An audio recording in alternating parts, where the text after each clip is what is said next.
Hey, everybody. Are you a parent that's lost a child and now you're trying to figure out how to navigate in the context of your marriage? How you and your spouse can move through this thing called grief and have it draw you closer together instead of dividing you apart? If so, then today's episode is for you. I'm thrilled to have Becky and Brad Woodall, who are going to share their story of loss and also their 3 best tips for how to maintain and actually strengthen your marriage in the midst of grief. Hey, Becky. Hey, Brad. Thanks so much for being here today. Thanks for having us on. So first, for all the viewers, why don't you share with us who it is that you lost and when, and just some of the circumstances around that? Sure. So we lost our youngest son. His name's Carter. We lost him this year in 2024. He died February 20th of 2024 after a 17-month battle with a brain cancer called DMG, diffuse midline glioma. That's a grade 4 terminal brain tumor. Basically, our whole world changed in September of 2022. One day, he went from being a completely normal kid to that day. It was September 13th, 2022. He woke up from a nap that day, and the best way to describe him was he was drunk. And we were like, okay, something's weird here. That's not right, And took him to urgent care. They said, no, this is neurological. You need to go to the children's hospital, like ASAP. Went to the children's hospital, MRIs, CT scans, all that. He's got inflammation in his brain. That later basically turned into, they sent us home, thought it was, something minor. Here, take these steroids for a month. And if it doesn't go away, then, call us back. Right. And it didn't go away. And then it was like, okay, well, now oncology came in, and we were doing biopsies and all of the above. And it turned into, I still remember the day. Originally he was diagnosed with a grade 2, which is a kind of lower grade, chance of survival from that. But we sent off a bunch of stuff for testing, waiting for that to come back. I remember I was down at one of my properties in South Georgia, about 3.5 hours away. We live in Georgia, north of Atlanta. By the way, it says Arborview Properties on the screen. That's my company. Ignore that. But I was at one of my properties down in South Georgia, and I had to go down there, and I got the call from Becky that the test results came back, and it's a grade 4. And my heart sank, and in the pit of my stomach, I just felt like, oh my gosh, like any grade 3 or 4 means it's terminal. The chances of survival of that are next to nothing. 0% for 0% his type of tumor. For the type of tumor that he had. Some people might also hear the term DIPG. Yep. His was similar to a DIPG. It's the same basic tumor, just in a different spot, but right next to the pons. The P part of DIPG is the pons. His was on his thalamus. It did later spread into his pons and into his brains, down his spine, top of his spine, which that controls all of your bodily functions are controlled in your brainstem, right? All of your involuntary stuff, breathing, swallowing. He eventually died of acute respiratory failure. But yeah, so we dealt with that for 17 months. Chemotherapy, radiation. We just started a second round of radiation. You name it. We saw our kid go from a normal kid to dying in 17 months. Wow. So what kind of time frame did they give you initially when you got that news? Or did they give you a time frame? I took the call. I don't remember her giving me like an exact time frame, but if you go to good old Google, which you don't want to, and Google this type of tumor, a lot of kids get weeks. Some kids get 3 months. Some kids get, the typical time frame is 3 to 12 month period. And it could be good. It could be bad. It just depends on how they respond to radiation treatment. Some kids get locked in right away. When we say locked in with DIPG, DMG tumors, they still function 100% in a mental kind of capacity. But then, like Brad said, they start losing function. So they're still there cognitively, but they can't breathe or they can't move. Can't walk. Yeah. So a lot of kids don't get good time. Carter had 16 great months of normalcy. Like his last month was not great. But I mean, he was pretty good for 16 months, which was good for us. But yeah, anywhere from 3 to 12 months is kind of the time frame. It's 2% make it 5 years, 5% make it 2 years. So like it's universally terminal though, in the end. Yeah. Talk to me real quickly about, so that sucker punch phone call, right? Which is, for a lot of people who lose people suddenly, it's that kind of visceral, response, shock, whatever. Talk to me about your guys' initial conversations and how you came together in your marriage and as his parents. Like, what was that initial kind of shock moment discussion like for you guys? Well, that day we had to wait 3.5 hours for me to get home drive back from South Georgia that day. And I got home that night and I remember walking in and we both just kind of looked at each other like there were no words on that day, right? It was just, we looked at each other and we're like, okay, this is it. Like what does life look like now? And how long do we have? And what do we do? We not knowing when the end will be for us, because we had time to prepare for it. We don't know when that day is going to be, but we know it's going to come. So, what do we do? Like, and obviously we both, at least I thought I did for the most part. I'm a very hopeful person, positive person. Okay, we're going to fight this with everything we got. Maybe he will be the exception. Maybe we will find some literally to the end, especially at the end. He went into progression the first week. We started noticing symptoms of progression the first week of January of this year, right after Christmas. And he started to decline very, very quickly. We immediately, bunch of MRIs. Or like 4. We did like 4 MRIs in January. They were like, the brain tumor is stable. We don't know what it is. And then finally the radiologist was like, hold on. I see something here in his spine on the bottom of the imaging. They chose not to do spinal MRI because it's not that common for it to spread down the spine. So they were like, no, we didn't do that. And then he's like, the spine looks larger than normal. And then they did a spinal MRI. And then it was like, okay, that's the problem. It's in his spine now. And that's it. And I just remember like when we got that, it was like, okay, well, that's it. But to that day, at that last minute, I was like, well, what if he had done like 3 rounds of re-radiation, because you can re-radiate after 6 months. What if we can get him from the hospital I was on my way to his 4th radiation appointment. We were driving down, we live about 40 miles north of Atlanta, and we had to drive down to Emory University Hospital down in Atlanta, which is an hour drive every morning. And I was driving down there and he sounded terrible, couldn't breathe. So I pulled off and I stopped he went to Scottish Rite Children's Hospital, Children's Healthcare of Atlanta. It was on the way. I pulled off and was like, no, we're going to the ER. Like we're not going to make it to Emory today. And then I'm thinking, how do we get him? Can we transport him? Can we get him stabilized? Can we get him to Emory and do a few more radiation treatments to buy us more time?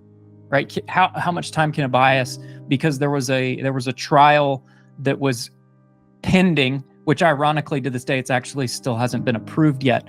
But we were waiting. I had been in communication with the CEO of this company for this really promising drug, and we just needed to get him stable enough to get that trial approved by the FDA, and then maybe he could be one of the first people on it, and maybe it would help. Right? We always had that hope of, what if he's the exception? And the hope kept us going, right? And whether it was real or not, it doesn't really matter, right? The hope gave us hope, right? It gave us some glimpse of maybe we'll beat this, right? Because we know what the alternative is, right? And Becky, were you in alignment and agreement? Like, did you have the same view to just try everything and extend every kind of time? Were you the same way? Yeah. I'd say Brad in general in our life is probably more hopeful than I am. He's more of a optimist. I'm more of I don't like to say pessimist. I'm more like a realist. So I would say that yes, I let Brad lead on that side for the majority of Carter's fight, just because he does think in a much more positive manner in life. And so I was like, I'm just going to let go, which I think surprised everybody because I don't let a go. Control freak. I find it hard to let go. But in this situation, I was like, I have to just let it go, and it's going to be what it's going to be. So like he said, it's either going to be he's the exception that lasts, that he makes it, or, we're just going to end up where we were going to end up anyway. And so I let go of a lot of control in this journey, and let Brad lead from that hopeful spot. I would say from a treatment perspective, I would say we had a really good partnership in making decisions. Like at the end, I know he really was like, how can we get him to radiation? But it was like, let's get the whole team together and talk about that plan and hear their real opinion on what would happen if we could get him to radiation. So like we never went in with blinders, I would say. And we always had a lot of conversations together in private about agreeing on treatment plans, or like if we get to the end and like he's in a bad spot, like what is the decision we want to make together? Like we were lucky. There's a lot of great Facebook groups for his type of tumor, the families that are fighting or they've fought. They're very passionate because it is such a small group community of people. We're able to kind of see our future in those people. And I think that a lot of things we did intentionally kind of came from that, like making sure that, as a married couple, we're talking about treatment plans and agreeing on treatment plans, because we've seen parents that disagree, like, no, I want him to get every child drug possible. And it's like, well, quality of life is more important. Yes. And sometimes, and so like when you start disagreeing as a united, front, I think that feeds into the kid, right? Like your child picks up on that. And we always just poured, grace and hope and love into Carter and his brother Mason the entire time. So I think that us being aligned and talking through Brad's crazy plans of like how he wanted to do things, because he's a research person, right? Like he's analytical. He likes to analyze every data point, and I'm more like, let's hear what the doctor says. But I think it balanced well, because we are so different in how we compute things in our own way. So I think I heard one of our first nuggets in there. So the first tool for married couples would we say alignment or agreement, like doing whatever you need to do to get on the same page, to understand that you guys are united front, and the best gift you can give your child is to be a united front and have that clear direction and clear, this is where we're going kind of thing. Yeah, definitely. Because if you're in disagreement, your children are, it's just obviously divorce is so high in the country, the kids, most divorces are terrible on the kids because the kids don't see their parents as a united front together. And in this situation, it's like, okay, well, and there were still disagreements about things, right? Like, for example, he got put on a quote unquote experimental drug, experimental in the sense that it hadn't really been used to treat his type of tumor, but it was a drug that had been used in lung cancer for 10 years. And he had been taking that, and they also wanted to use what they consider one of the standards of care for this type of a tumor is temozolomide. And it's a chemo drug, and they put him on the chemo drug, but chemo just wrecked him. Yeah. Just wrecked him. And when you look at, and I researched the data, and I'm like, okay, we're doing this because there's data that says that if it's used in conjunction with this, it can extend our PFS, progression-free survival. But it was by 20%. And it's like, well, all that's doing is buying us a little bit more time, and it is literally wrecking him. Every time he does this chemo cycle, he was having to get blood transfusions, and it would kill his platelets, and it would kill his hemoglobin. He was down to and he 30, got 30 down, pounds. His weight got down. He went, when you're going through radiation, they put you on heavy steroids, dexamethasone. They put these kids blow up like balloons. He went from a super fit, active kid to this just fat balloon of a child because of the heavy steroids. And then when we tried to get him off of that ASAP, one of the things we did was we experimented in, cannabis products and we're able to get him off of the steroids and get him onto CBD and then later THC and that sort of stuff to help him with that. And, he went from being huge to then losing, like going the opposite direction and trying to get him to eat. He had to get a feeding tube to supplement his diet because the chemo affected his appetite. He didn't want to eat. And it's like, no, you got to eat, kid. Like if you're an adult, you can force yourself to eat, right? Just got to eat. Trying to force a kid to eat, like good luck, Yeah. So we made those decisions about recognizing his quality of life. And there were times where like, I don't want to do this. She's like, well, the doctor says we should do it. And I'm like, but why? Why? I would say, but I came over to your side pretty quickly because, it would take, he was supposed to be on a monthly chemo cycle and he would bottom out so bad it would take him 2 months just to come back to normal.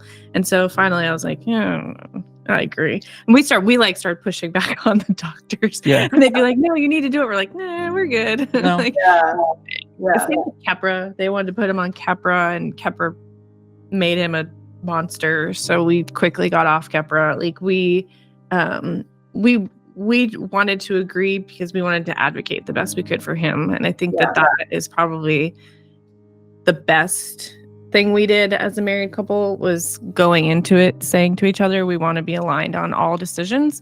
And also just because when I knew that his tumor is 100% universally fatal. So like, there is no, yes, there's hope, but there is no like, he's going to be here in 20 years. Like most kids, there's a few that made it 5 years, which is great. Amazing.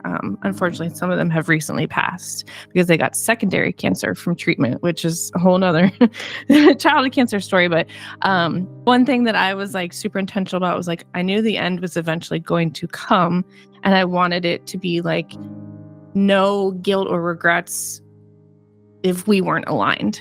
Yeah. And I've talked about it in therapy with my therapist is like, I can honestly look back and say, I have no regrets on any decision Brad made because we made them together. Like he might have been the person like talking or being the front of the face of our family, but like we in the background had a lot of frank conversations with each other on like, okay, if, we have to sign the DNR, like if we have to do this, if we have to do that, like we have to be on the same page because I don't want to resent you and I don't want you to resent me because I want to stay married to you.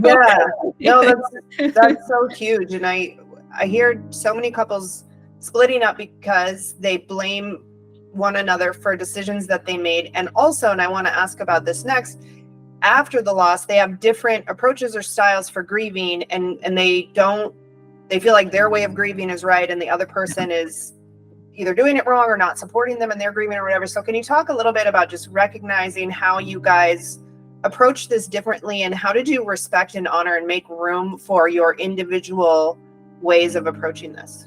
Yeah, I somehow found a book that I read like immediately after Carter passed away. And in the book, it was like, if you're married, like you're married and going through this, you both have to realize your grieving process is going to be very different. Like one person might be very vocal, one person might be like hide away, cry in the dark. But the key thing you have to do is tell the other person how you're grieving and make sure that not like asking permission, but just making sure that they're okay with how you kind of want to present that grief. Like for me, I wanted to put pictures everywhere. Like I wanted, his stuff like in certain places. Like not like we've taken a lot down, but there are like certain areas where it's like, almost like a memorial kind of just things that were his favorite or like when his brother finds like a feather that reminds him of his brother or whatever, like we put it in a certain place. And so I went to Brad and I was like, hey, my grieving style is like, I'm okay, but I want to like put out pictures of Carter or I want, these things to be, very special. And he was like, okay, like, I get it. Like, that's how you're going to grieve. And his way of grieving is he goes and he like mows the front lawn or like he'll go outside and like walk around a bunch and like just be in nature. So like we at the beginning were like, okay, here's our grieving styles. And are you comfortable with how I want to choose to grieve? And I think that helped because I also would be like, hey, I need to go in the closet and cry for 20 minutes by myself. Like, can you watch, Mason, or like, can you go do something else so I can just go like scream at myself? Like, just being open about the type of grief we wanted to process through, I think, helped a lot. So that, I don't remember the name of the book, but like that book was just like super enlightening at the time, because I was like, okay, we just need to talk about what kind of grief we have. Yeah. Also, I started therapy like right away, so so that helped too. Yeah.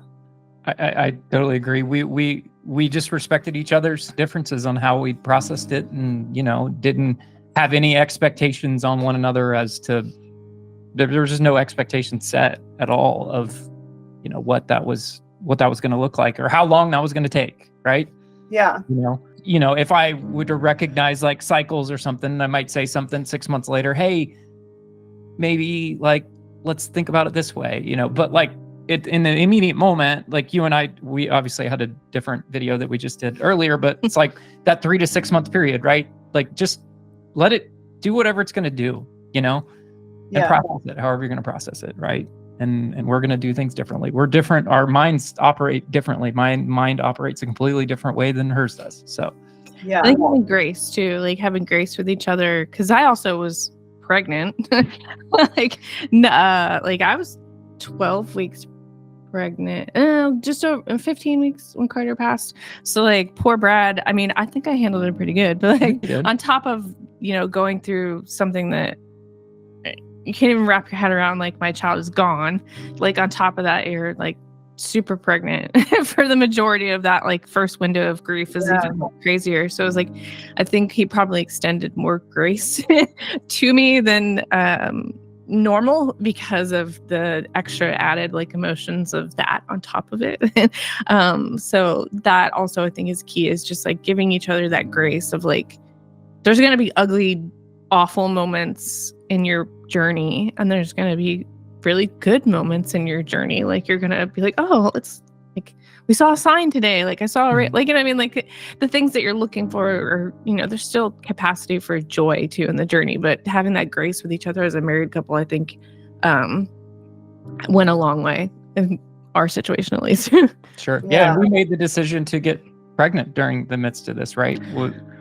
After when we knew a long time ago, July of last year. Yeah, well, we're old, so it took us a few months to be successful at it. I know. So we made that conscious decision of, and it's funny. Obviously, there's a faith component to your, to what you teach about, right? And we very much have our faith. And years ago, this was in like 2021. I was going to get a vasectomy. Right. We were done with our 2 boys. We decided, we're good with 2 boys. Like we're done. And I was going to get a vasectomy, and I met with the urologist and did my consultation. And she's like, all right, well, I'm here on Tuesdays and Thursdays. Just schedule a day and come in, pop in, and it'll be done. Right. It's like such a routine procedure for that. And we had just started building our house, and I GC'd our house build, and I was all consumed with that. So I was like, you know what? I'm going to put this off and just do it when we're done with the house. I don't have the physical capacity or the mental capacity to deal with, a week-long recovery from a vasectomy right now. I can't have that downtime. I've got to be on the job site every day, right? And so I decided not to. And then Carter got sick. We moved in this house July 7th of 2022, and September 13th of 2022 is when he got sick. So we hadn't even really unpacked the house yet. I mean, it was all fresh. And then it's like, okay, well, now I'm not going to have his vasectomy in the midst of all this. And then she's like, well, what if we have another kid? And I was like, are you crazy? Like, you want to throw that on top of this? Like, come on. And she's like, no, like, I don't want Mason to be alone. I want him to have a sibling, and maybe this will be a help us heal and give us, some, And Carter always asked for us. So Carter always wanted to be a big brother. So like, right. It wasn't just like came up with this crazy plan. Like, Carter always wanted to like be the big brother that his big brother was to him. And so we told them early, because, you never know. So we told them pretty early. Then Carter spilled the beans to everybody at school. For that day. He was so excited to be a big brother. He just couldn't hold it. Like, don't tell anybody. The He's school's like, congrats. We're We're like, like, okay. Oh my God.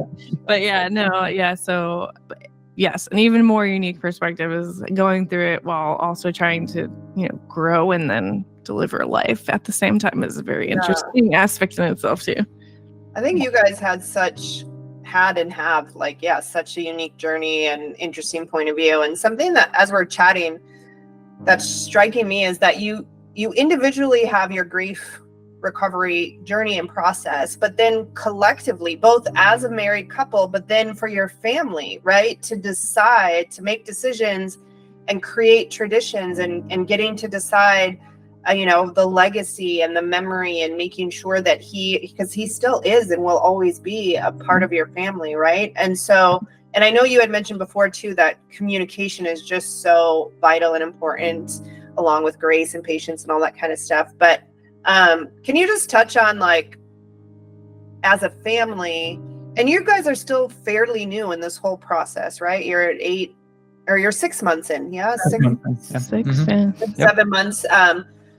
So have you started having some conversations about, what this looks like for your family and how you want to move forward together as a family? And, what have you come up with in terms of that thus far?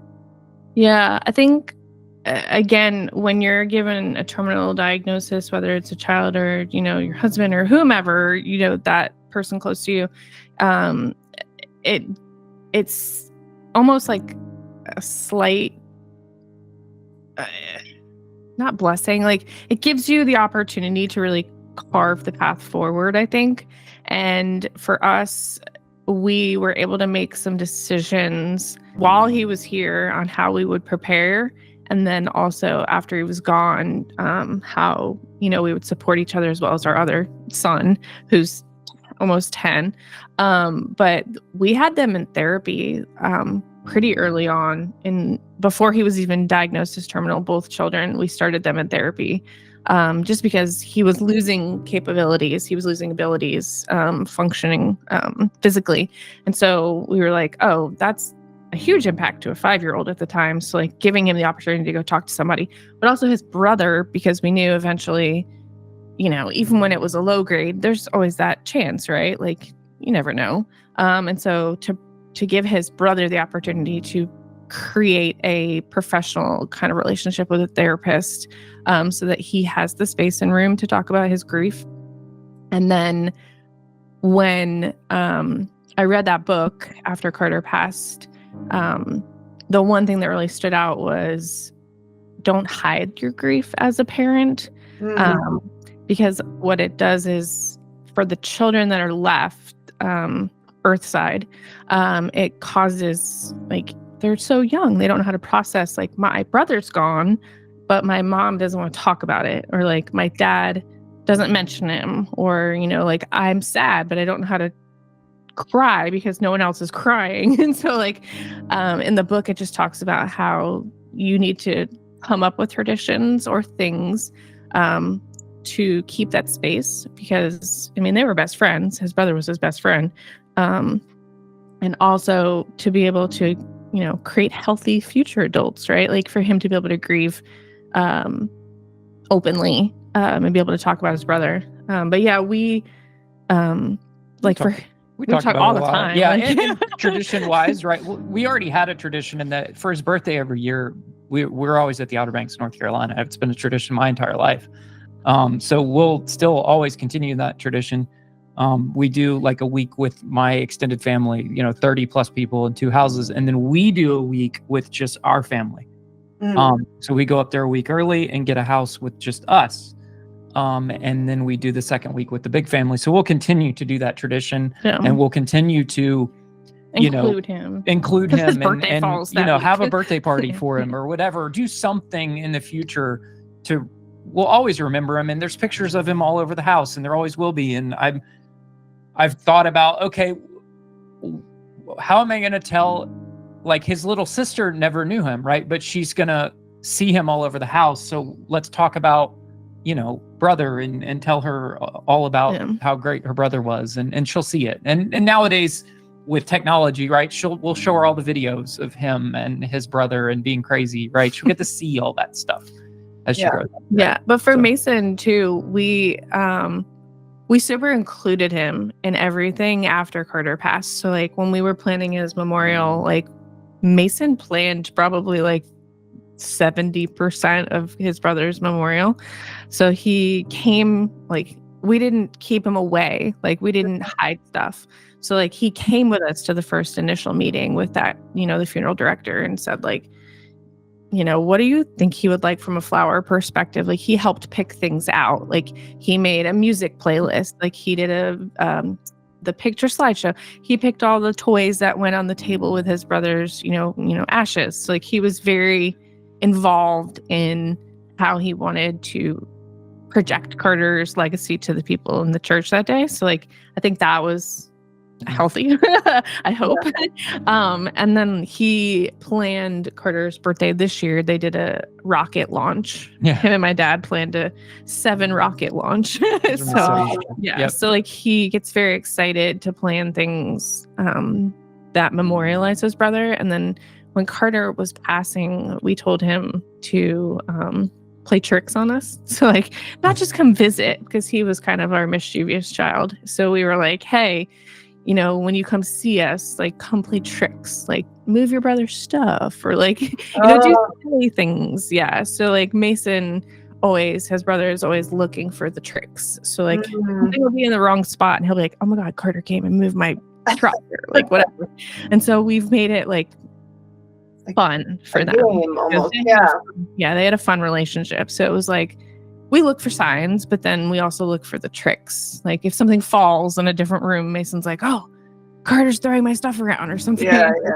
That's more like keeping the sense of Carter's personality and his presence. Like he was a joker. Like he was a jokester. He was a practical joker. He had a sense of humor. He was always laughing and smiling and just, that was his personality. Yeah, so we wanted to keep that going, and his brother keeps it going. And so I think it's helpful, I think, because like you said, he's never going to be gone. Like he's always going to be part of our family till we pass, right? And hopefully after we pass. We'll see him again one day. Yeah. Till you're all reunited. And I'm sure that this on an intellectual level, but I have to say, as a grief coach, it's really beautiful, this expression and this grieving process. And you're actually giving such a gift to both your kids and your family. Like learning how to model this well and learning how to do this well is going to serve your family for generations. And it's such a gift that Carter gave. Like, I know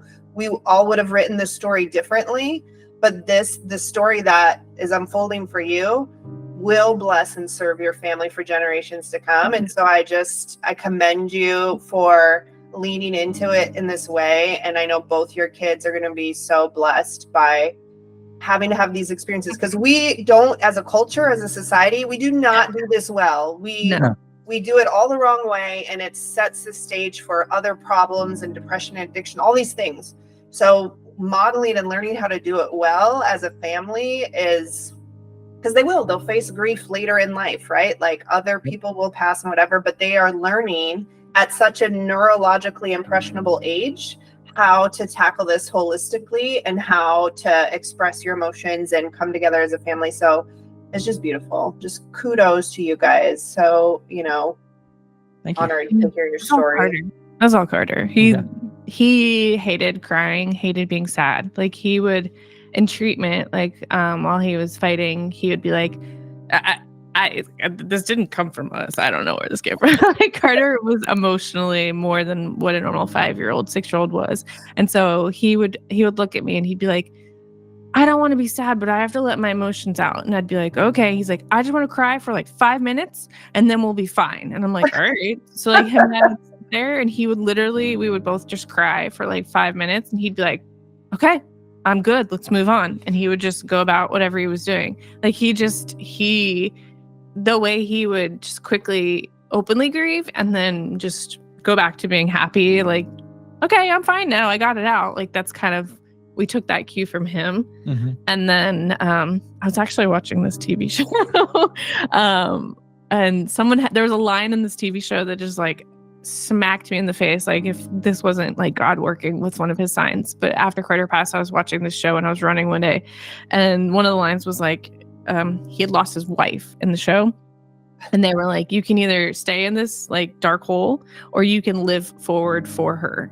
And I was like, holy crap. Like, okay, I need to live forward for Carter, because like I don't want to move forward. Like I don't want to let go. Like the connotation of like moving on, like, oh, let's move on. Like, I don't like that, because it's like, I feel like it almost is like you're leaving him in the past. So it's like, if we live forward for Carter, like we're bringing Carter and his personality and his love forward. And so it's kind of like, I have it on a sticky note on our fridge, but like, I have to remind myself, like, we're living forward for Carter. So like, he wouldn't want us to be like in a dark hole for the rest of our life. Like, he wouldn't want that.